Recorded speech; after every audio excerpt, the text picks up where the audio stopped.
Imagine the heart of ancient Rome. Picture the bustling forum and the imposing Senate. Now envision this scene of grandeur shattered by the tumult of war. The year is 91 BC and the very ground of Italy trembles beneath the marching feet of legions. Not legions of foreign invaders, but armies rising from Rome's own allies, their banners a sea of defiance against the once unquestioned might of the Republic. The serenity of olive groves and vineyards, the lifeblood of the Italian landscape, is ripped apart by the clang of steel and the cries of fallen warriors. The idyllic countryside, dotted with prosperous towns loyal to Rome, transforms into a battleground. The social war, a conflict as brutal as it was unexpected, has begun, pitting Roman against Roman in a fight for the very soul of Italy. The air, thick with the stench of sweat, blood, and fear, carries a chilling message. Rome's allies, long bound by duty and promises of shared glory, have taken up arms against their former masters. This is not a border skirmish, but a full-scale revolt, fueled by years of simmering resentment and unfulfilled promises. The Italian peninsula, accustomed to the Pax Romana, now echoes with the deafening drums of war, a stark reminder that even the mightiest empires are built on fragile foundations. For generations, the Italian allies known as had stood shoulder to shoulder with the legions of Rome. They had shed their blood and spent their treasure in the name of Roman expansion, securing the Republic's dominance from the Alps to the shores of Africa. Yet, despite their sacrifices, they remained second-class citizens within the Roman system. They bore the brunt of Rome's military burdens, supplying legions that often outnumbered those of Rome itself. They paid taxes into Roman coffers, enriching a city that viewed them with a mixture of suspicion and disdain. But when it came to the spoils of victory, they were often left wanting. The riches of conquered lands, the prestige of Roman citizenship, these rewards were reserved for those born within the city walls, leaving the allies feeling like tools of Roman ambition rather than true partners in its grand enterprise. They yearned for recognition, for a share of the power and prosperity that their sacrifices had helped create. They craved the rights and protections afforded to Roman citizens, the right to vote, the right to own property within Rome, the right to be protected under Roman law. They had grown weary of being treated as subjects rather than equals, their voices unheard in the corridors of power. Theirs was a growing discontent, a simmering frustration that threatened to boil over. In ancient Rome, reformers urged the Senate to grant citizenship to loyal allies, warning that continued neglect would have dire consequences. But the Senate, steeped in tradition, refused to share its privileges, fearing chaos and the loss of Roman power.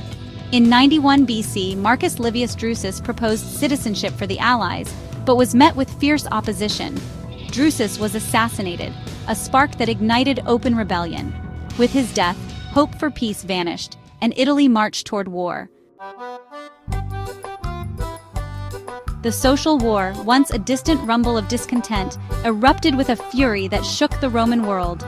From the rolling hills of Etruria to the sun-drenched plains of Apulia, the legions of Rome clashed with their former allies in a conflict as bitter as it was bloody.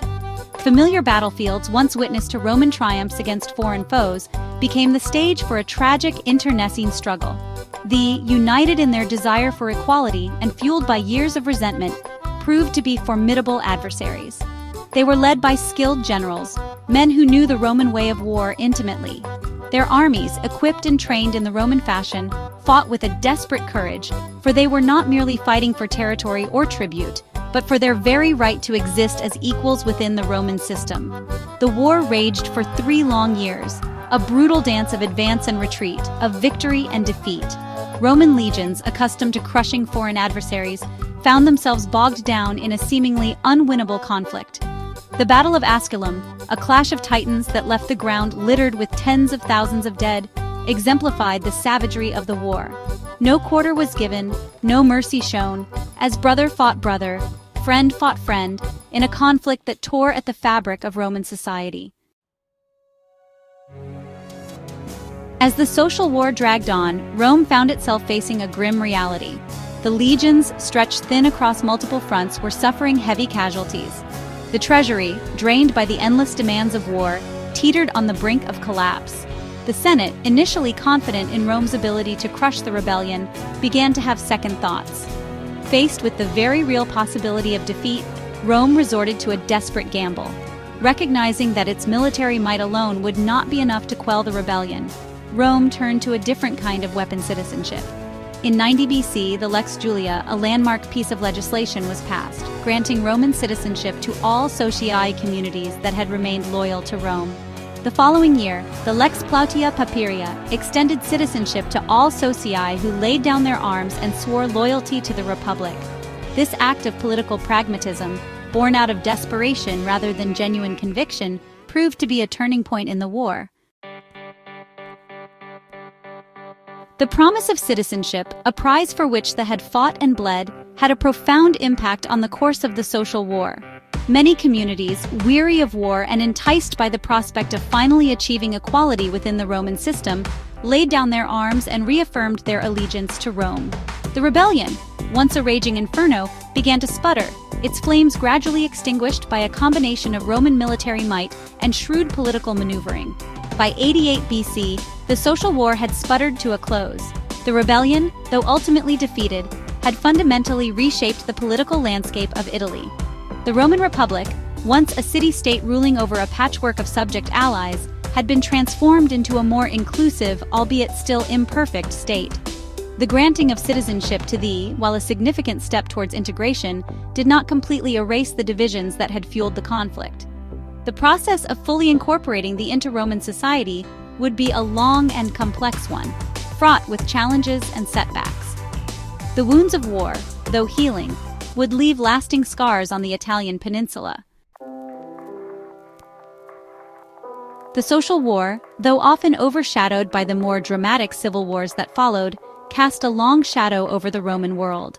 The conflict had exposed the limitations of Roman expansionism, highlighting the inherent instability of a system that relied on conquest and subjugation.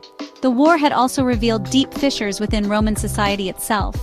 The willingness of the Roman elite to wage a brutal war against their own allies, coupled with their initial reluctance to address the legitimate grievances of the, raised troubling questions about the nature of Roman power and the true meaning of Roman citizenship. Moreover, the social war had a profound impact on the Roman military. The conflict had forced Rome to rely more heavily on professional soldiers, many of whom came from the ranks of the newly enfranchised.